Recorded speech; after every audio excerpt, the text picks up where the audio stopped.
retomando la idea de simular una situación real.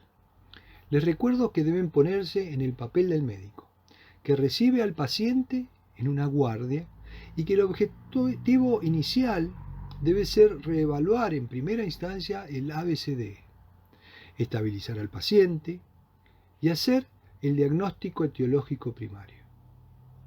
Entre los primeros estudios a solicitar, siempre debe haber una imagen y preferiblemente una tomografía. En centros no especializados, esta es la indicación, pero en centros especializados se realiza una batería de estudios desde el comienzo, incluyendo un ecodoppler de vaso de cuello, tomografía de cerebro con y sin contraste, un protocolo de resonancia específico para ictus. Pero en centros no especializados se recomienda hacer una TAC simple de cerebro inicial y evaluar antes de sacar al paciente del tomógrafo la necesidad o no de completarla con una angiotomografía, según lo que se observe en la primera, ya que esta oportunidad de tener al paciente en el tomógrafo puede no repetirse por el agravamiento del mismo. Hay pacientes a los que no se le hace la angio inicialmente y luego, pese a necesitarla, no se lo puede trasladar, pues su condición clínica ha empeorado, está conectado a un respirador, se encuentra muy inestable, no es posible sacarlo de la terapia para trasladarlo, llevarlo a un tomógrafo, sería menos engorroso en una institución que tenga dentro del edificio el equipo, pero no es lo habitual muchas veces. En el caso ideal es que quien indica el estudio acompañe al paciente al mismo, se introduzca en la cabina junto con el técnico y evalúe ahí mismo la imagen. Pero muchas instituciones no lo tienen y hay que sacarlo al paciente en ambulancia, trasladarlo a otra institución, bajarlo, volver a subir, traerlo de regreso, por lo que resulta imposible y contraindicado. Siempre ese momento es estratégico. El médico, aunque no esté en el lugar, supongan que son el médico de guardia de un centro que no tiene tomógrafo. Cuando lo envían, tiene la posibilidad, a través de un familiar que lo acompaña, de comunicarse con el técnico y a través de una foto de WhatsApp o mediante una comunicación telefónica o alternativa, uno puede valorar la imagen y tomar la decisión de pedirle al técnico que no lo retire del equipo y que le pase contraste y le realice una angiografía. Que no es una angiografía digital con inyección de contraste intraarterial, que es el gold estándar para estudiar el árbol arterial, pues es el único estudio dinámico en donde vemos una fase arterial, una fase capilar y una fase venosa,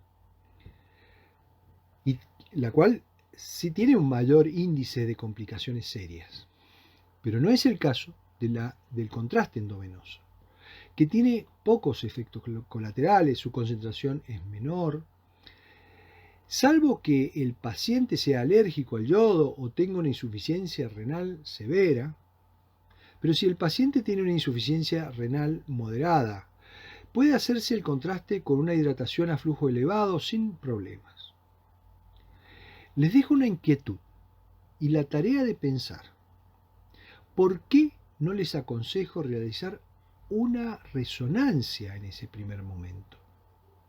¿Cuáles serían las ventajas y las desventajas de pedirla? ¿Cuáles son los motivos o indicaciones para que al observar la tomografía inicial se decida la angiotomografía? Tanto en el ictus hemorrágico como en el isquémico. Estas preguntas las deberán exponer ustedes en el encuentro de este miércoles. Preparen el tema y lo discutimos. En la siguiente diapositiva vemos que son una causa muy frecuente de muerte y es la patología neurológica que más internaciones produce. Pero lo más relevante son las consecuencias a largo plazo, ya que constituyen la primer causa de discapacidad y una alta tasa de lesiones que no conforman ataques cerebrovasculares, pero que diezman a la población adulta, produciendo también la segunda causa de demencia. Las demencias vasculares, a expensas del aumento de la expectativa de vida, se estima que pasarán a ser, en un futuro no muy lejano, la principal causa de estos trastornos.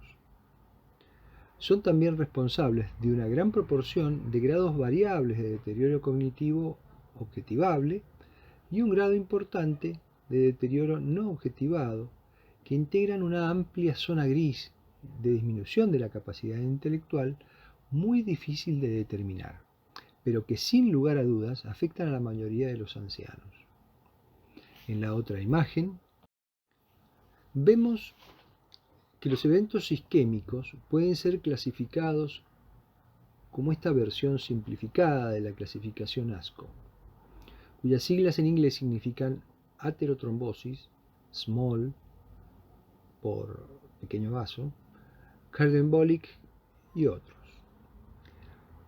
o venosos. En la siguiente imagen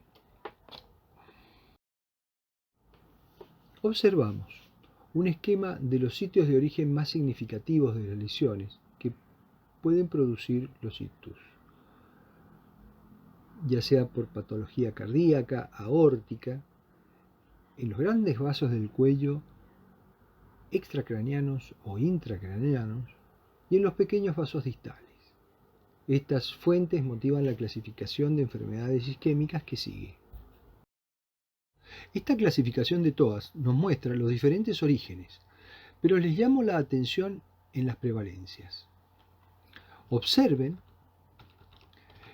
que las embolias constituyen una proporción similar a los ateroscleróticos, pero en realidad no es así. Son más, son bastante más. El TOA 5, que constituye un 30%, los incluye entre dos o más causas, pero también se los encuentra en muy alta proporción en los llamados ESUS, aquellos criptogénicos con evaluación negativa.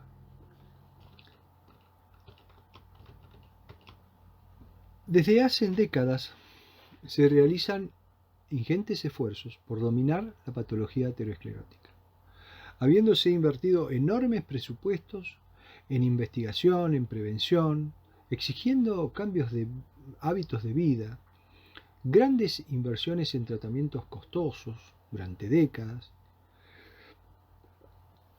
que han resultado poco eficientes, ya que los factores de riesgo cardiocerebrovasculares, como la obesidad, la hipertensión arterial, la diabetes, el sedentarismo, el tabaquismo, continúan en crecimiento o no han disminuido, salvo este último, el tabaquismo, que ha tenido un descenso significativo en los últimos años, aunque en Mendoza no ha sido tan importante como en el resto de Cuyo y el país.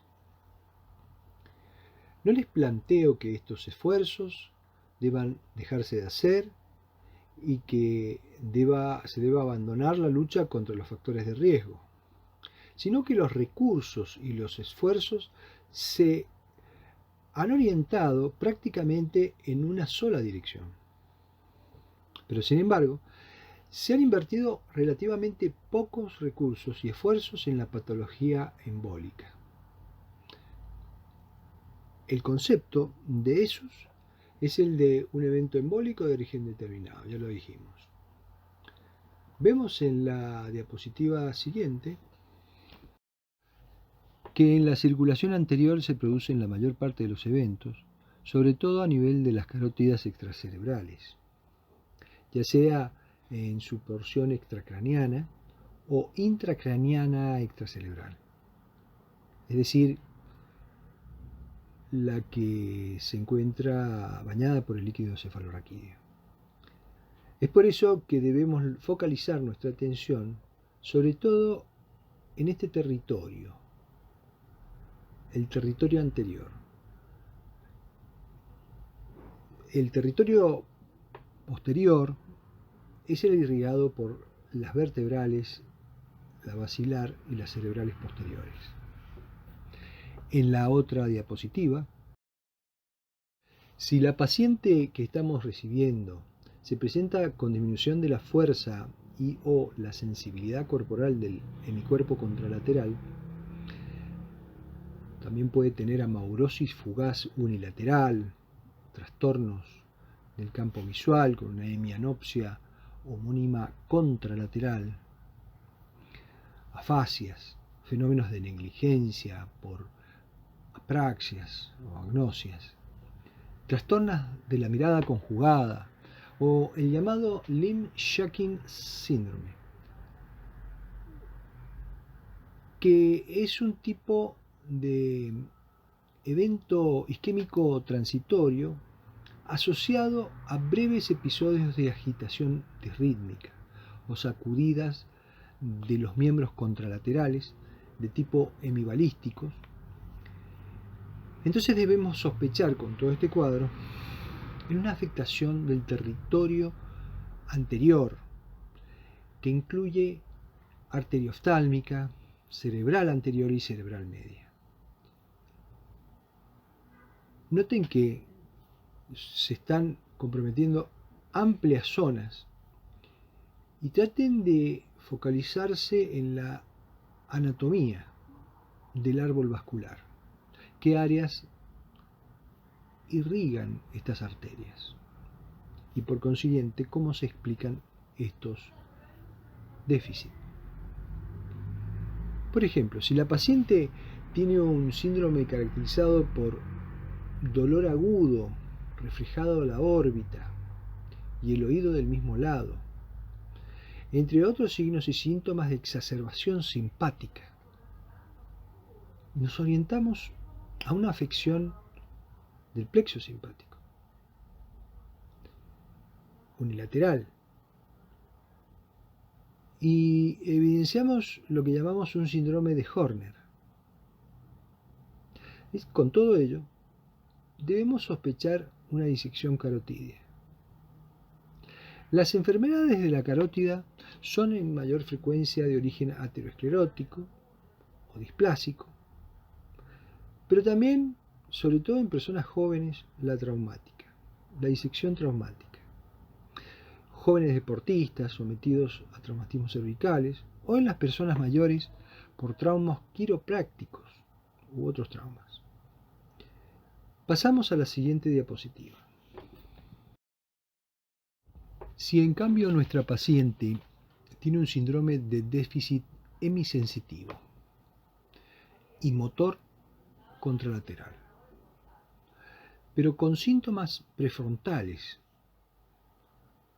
podemos pensar que por la alta frecuencia de hipoplasia de la comunicante anterior, se trate de una oclusión proximal de la arteria cerebral anterior. Es decir, al no tener flujo contralateral que la compense a la obstrucción, no se irriga la cerebral anterior. O si hay, en otro caso, menos déficit, sobre todo con debilidad a predominio crural, pero con poca o ninguna afectación facial y sin signos prefrontales intensos,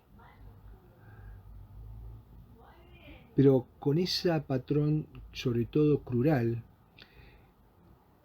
es posible que pueda responder a una oclusión, pero de la arteria cerebral anterior, pero más distal. Y si a esto se le suma una apraxia brachiocrural izquierda, ese hemisferio afectado es posible que sea el dominante. Sin embargo, estos infartos son poco frecuentes, cerca del 1% de todos los infartos cerebrales.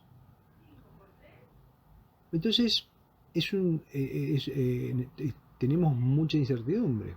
Recordemos que simulamos ser un médico de guardia y queremos corroborar nuestra impresión clínica y lo hacemos mediante una tomografía. Y la que obtenemos se las presento en la siguiente imagen. Obviamente parece que se logró la imagen luego de varios días, pues inmediatamente a la lesión es muy difícil que se observe. Pero como la imagen es tardía, pasó el tiempo y ya puede observarse la zona infartada. Se aprecian claramente los límites del territorio vascular de la arteria cerebral anterior y nuestra impresión clínica se corrobora. En la otra imagen vemos una presentación muy distinta. Si nuestra paciente presenta un grave cuadro con plejía más proporcionada o armónica, es decir, en igual medida en el territorio facial, en el braquial y en el crural, y anestesia del hemicuerpo con hemianopsia homónima del mismo lado, debo pensar en una lesión de cerebral media contralateral. Pero si además presenta afasia mixta, probablemente sea por afección del hemisferio dominante.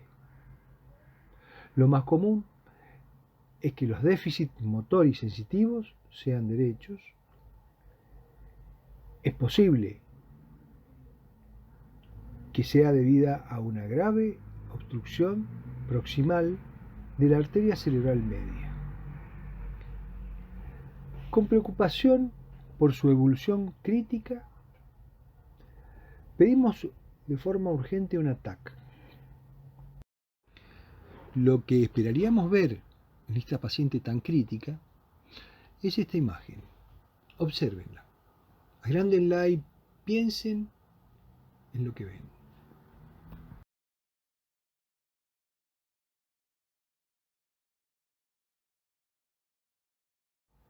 Para observarla, deben comparar asimetrías, deben comparar los mismos objetivos visuales de los dos lados.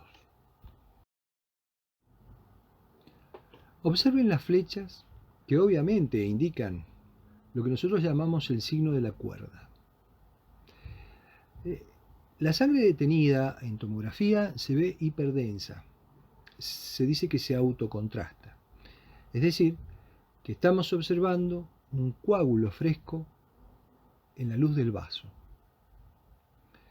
Si observamos con más detenimiento y comparando un hemisferio con el otro, vemos que en el territorio de la cerebral media no se distinguen claramente los surcos, ni el límite córtico-subcortical de sustancia gris y blanca. Tampoco percibimos el límite de los núcleos. Es cierto que en el lado derecho de esta imagen es difícil percibir estos detalles con claridad, pero se esbozan, y ante una mirada complaciente podemos imaginarlos. Como así también el límite córtico-subcortical, que al menos parece verse. Sin embargo, del lado izquierdo no hay ningún indicio de su presencia. Esta es una imagen antigua, de mala calidad, pero está puesta a propósito, pues si logran distinguir estos detalles en ella, podrán interpretarlos con mucha facilidad en modernas imágenes. Luego de unos días, seguramente tendremos un cuadro como el que les muestro en la siguiente. Ya pasaron varios días. La paciente empeoró.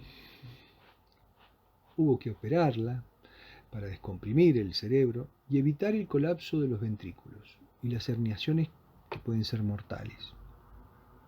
Se le retiró una parte de la calota craneana, del hueso craneano,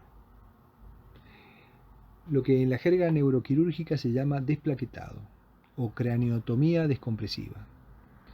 Se aprecia perfectamente el extenso infarto, en este caso derecho. Pasamos a otra diapositiva. Pero también, y para nuestra sorpresa, podemos encontrar una tomografía normal, con algunos detalles que no se pueden asociar a isquemia aguda, debido a que la tomografía en las primeras horas es muy probable que no encontremos nada patológico, ya que se requiere de tiempo para que los fenómenos isquémicos se revelen macroscópicamente, habitualmente entre 48 a 72 horas. Entonces tenemos una paciente grave, con una clínica categórica, pero no lo podemos objetivar con la imagen. La imagen se ve normal. Y en este punto sería muy importante contar con un método de diagnóstico mucho más sofisticado, la resonancia. Pues puede hacer el diagnóstico precoz, aproximadamente ya a los 30 minutos de que comienza la isquemia. Como vemos en la que sigue, en este caso una niña. Vemos las distintas secuencias de resonancia que fácilmente nos indican todas el sitio muy bien definido del infarto en curso, aun cuando haya pasado muy poco tiempo. Pero si el déficit es más leve, comparece a predominio facio-braquial, puede asociarse a afasia de Broca. Si se afecta el hemisferio dominante, o afasia de Wernicke asociada a otras alternaciones campimétricas, nos está indicando que pueden haber afectación de ramas temporales. Entonces debemos pensar en una obstrucción de cerebral media, pero distal. En esta importante arteria, la causa más frecuente de obstrucción es la emboligena cardíaca, o desde placas ateromatosas de cuello que han embolizado. A ver la tomografía en la siguiente diapositiva, vemos que la imagen no siempre es fidedigna. Recordar que la tomografía es la preferida por su practicidad, la rapidez de su realización y su accesibilidad, lo cual es, en un paciente con trastornos de la conciencia, es una gran ventaja sobre la resonancia. Es más difícil mantener a un paciente con una lesión cerebral, sobre todo severa, pedirle que ese paciente se quede muchos minutos quieto en un resonador. En otra situación, pero si la paciente presenta un síndrome mesencefálico, talámico, con alteraciones del tercer par, único bilateral, lejos del territorio irrigado por las carótidas, sobre todo si hay abulia y alteraciones campimétricas bilaterales, deberíamos pensar en una lesión del mesencéfalo, cápsula, núcleos profundos del diencéfalo, pues entonces tenemos que sospechar que se trataría de territorios irrigados por del territorio posterior y que podrían ser una o las dos arterias cerebrales posteriores por una obstrucción en su nacimiento. En el top de la basilar si hay bilateralidad. Ya que la arteria cerebral posterior, en su primer tramo, irriga el mesencéfalo, la cápsula y los núcleos profundos del encéfalo, aunque también en este caso se pueden presentar síndromes alternos en lesiones un poco más distales. Puede haber hemibalismo contralateral y síndromes talámicos. Si se piensa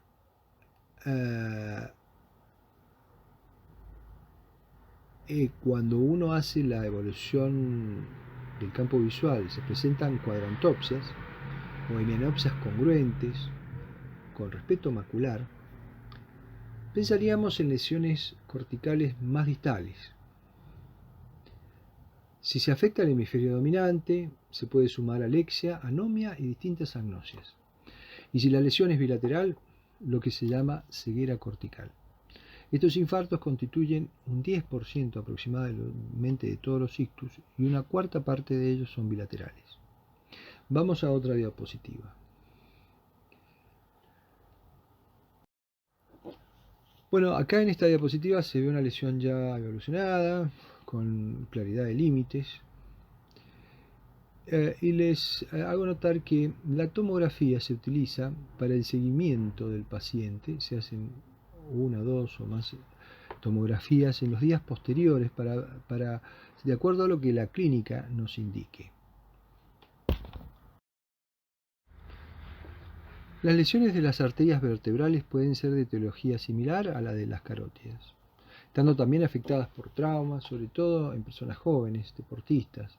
Aproximadamente en la mitad de las personas existe una hipoplasia relativa de una de las vertebrales.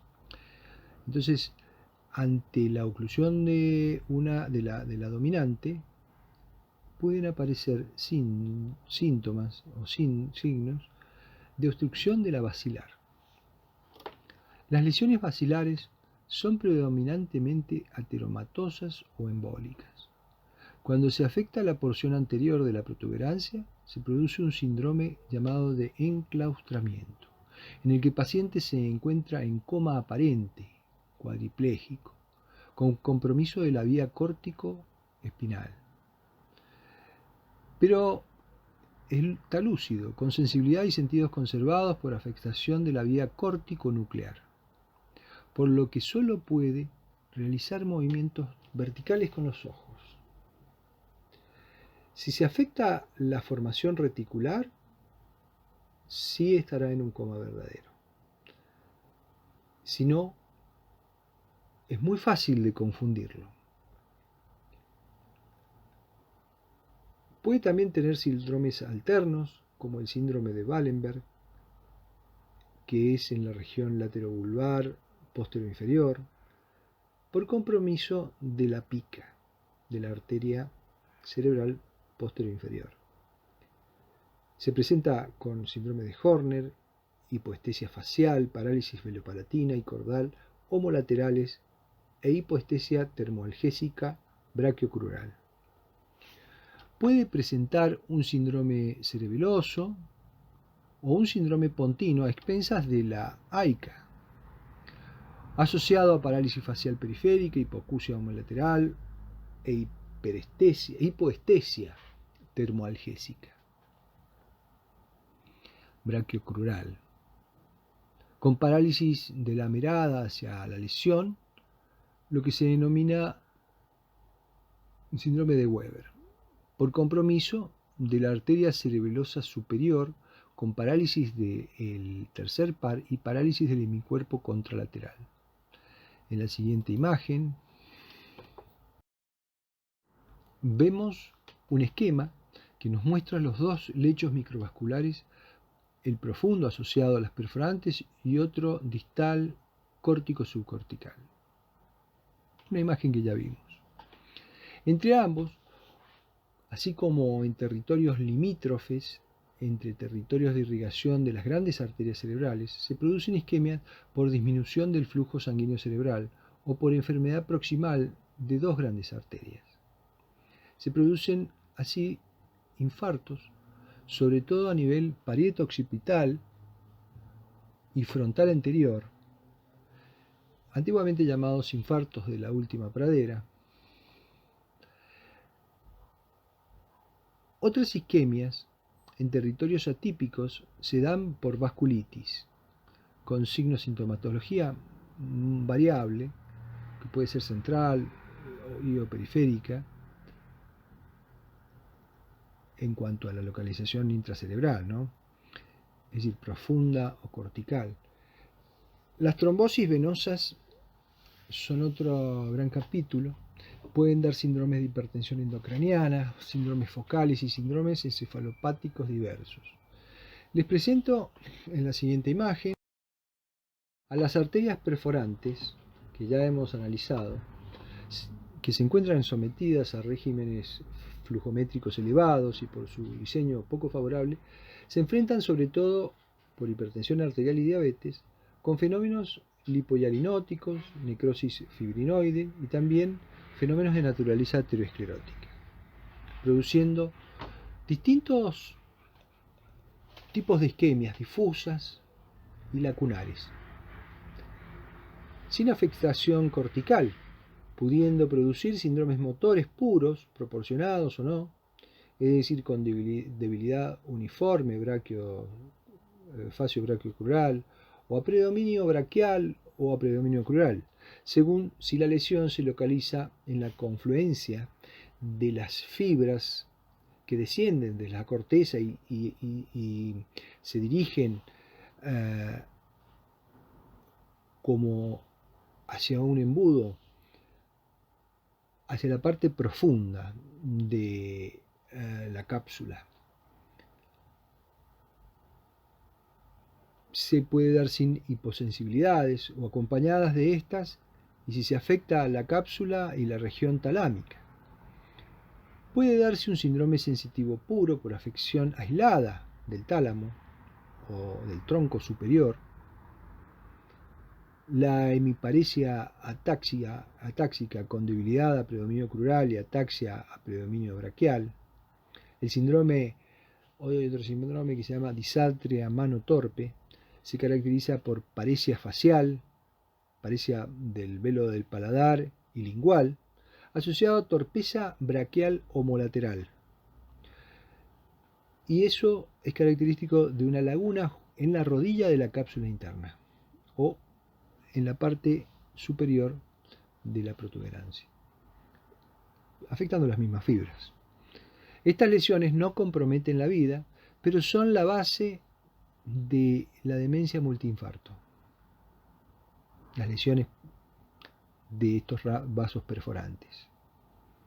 En otra imagen planteo otra situación posible. El paciente que concurre a nuestro consultorio nos consulta por trastornos mnésicos con antecedentes de hipertensión arterial, diabetes, dislipemias. Podemos encontrar una isquemia crónica que ha producido múltiples lesiones profundas, periventriculares, confluentes, llamadas leucoariosis, o más bien imágenes compatibles con lesiones isquémicas. O podemos tener otra presentación volviendo al escenario de la emergencia. Bueno, terminamos aquí esta primera parte. Sigamos con ictus isquémico, parte 2.